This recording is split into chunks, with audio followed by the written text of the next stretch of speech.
वास्तू म्हणजे जीवनाचा घटक अविभाज्य. दारिद्र्य दुःखांचे तेथे कधी नसावे राज्य. वास्तुप्रसाद, वास्तुप्रसाद, वास्तुप्रसाद, वास्तुप्रसाद. नमस्कार, मी वास्तुप्रसाद शिवरकर.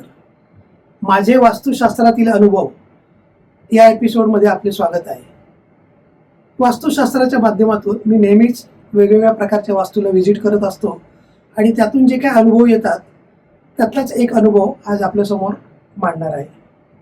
मित्रांनो, वास्तुशास्त्रामध्ये प्रत्येक गोष्टीला एक जागा आहे. म्हणजे आपल्या करिअरची सुद्धा एक जागा असते किंवा आपल्या नोकरीची सुद्धा एक जागा असते. तर एकदा अशीच एक कंप्लेंट आली होती की सर, आम्ही या घरामध्ये राहायला आलो आणि या घरामध्ये राहायला आल्यानंतर माझा जॉब गेला, माझी आर्थिक परिस्थिती फार बिघडली आणि हळूहळू सगळ्याच प्रकारच्या अडचणी आम्हाला जाणवायला लागल्या. ज्यावेळेस अशी कंप्लेंट त्यांची होती त्यावेळेस त्यांच्या वास्तूला व्हिजिट केली. वास्तूला व्हिजिट केल्यानंतर आम्ही बोलत होतो. त्यांच्या पत्रिका बघितल्या सगळ्या. पत्रिकेवरनं तर खरं म्हणजे करिअर चांगलं दिसत होतं आणि याच्या आधी म्हणजे ह्या वास्तूमध्ये येण्याच्या आधी त्याचा जॉबसुद्धा एकदम उत्तम होता.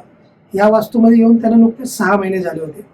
आधीची वास्तू कदाचित चांगली असेल कारण त्या वास्तूमध्ये त्यांना खूप मोठ्या प्रमाणात भरभराट दिली, खूप चांगल्या प्रकारचे ऑपॉर्च्युनिटी दिल्या आणि त्यांची प्रगती झाली.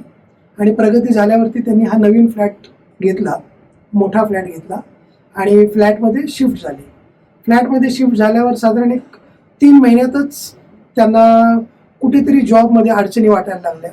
त्यांचा जो पूर्वीचा बॉस होता की ज्याच्याशी ते रिलेशन अतिशय चांगलं होतं आधी, ते ह्या फ्लॅटमध्ये आल्यानंतर त्या बॉसकडून त्यांना खूप मोठ्या प्रमाणामध्ये त्रास सहन करायला लागत होता.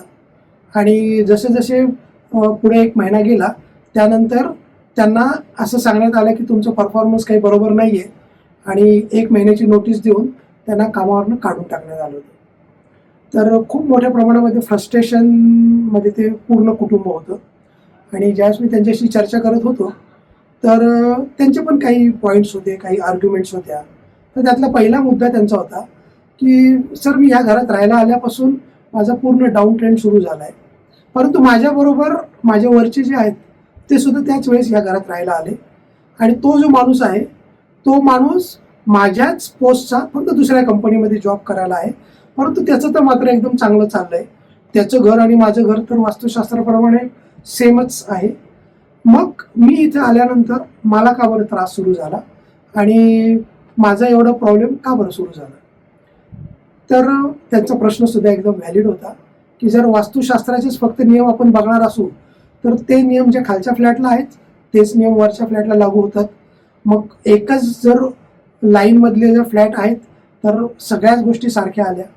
परंतु वास्तुशास्त्राप्रमाणे फक्त दिशा एवढाच प्रकार नसतो. तो वास्तुशास्त्राप्रमाणे ऑफकोर्स दिशांचे दोष असतातच, परंतु त्याबरोबरच तुमच्या बाकीच्या ज्या घरातल्या गोष्टी आहेत त्या सुद्धा महत्त्वाच्या आहेत. उदाहरणार्थ तुम्ही कुठल्या दिशेला कुठल्या गोष्टी ठेवलेल्या आहेत ही गोष्ट एक महत्त्वाची आहे.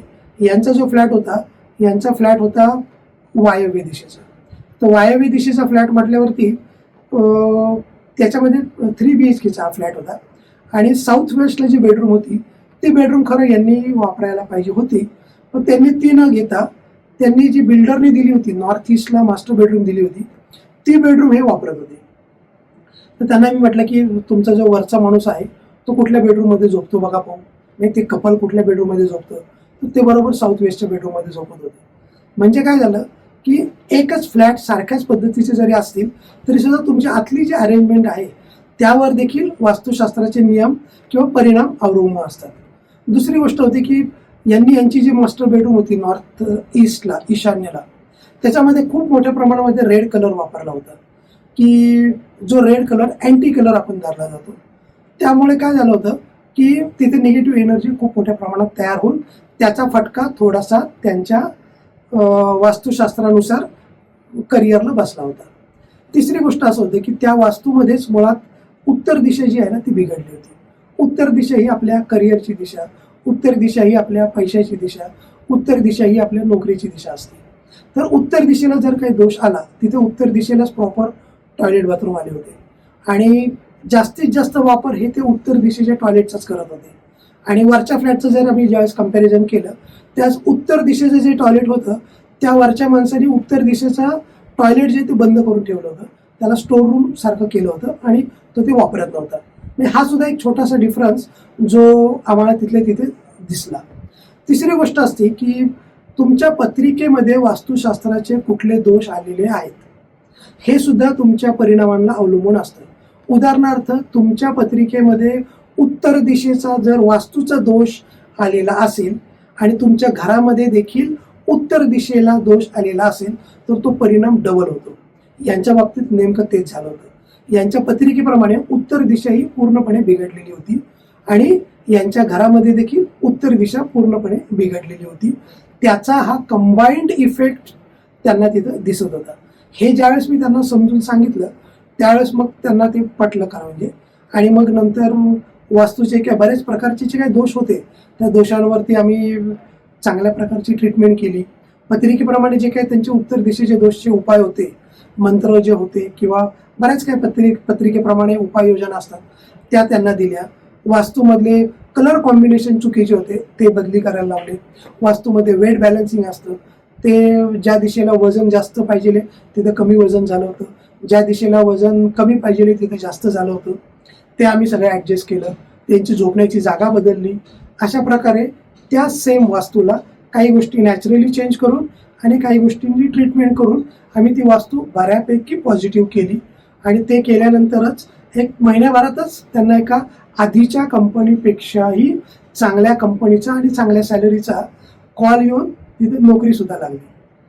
तर मित्रांनो, अशा प्रकारे वास्तुशास्त्राच्या माध्यमातून आपण आपली आर्थिक प्रगती, आपली शैक्षणिक प्रगती, आपली आरोग्याची प्रगती, आपले रिलेशनशिप सुधारू शकतो आणि आपले आयुष्य आपल्या कर्माने चांगल्या प्रकारे जगू शकतो.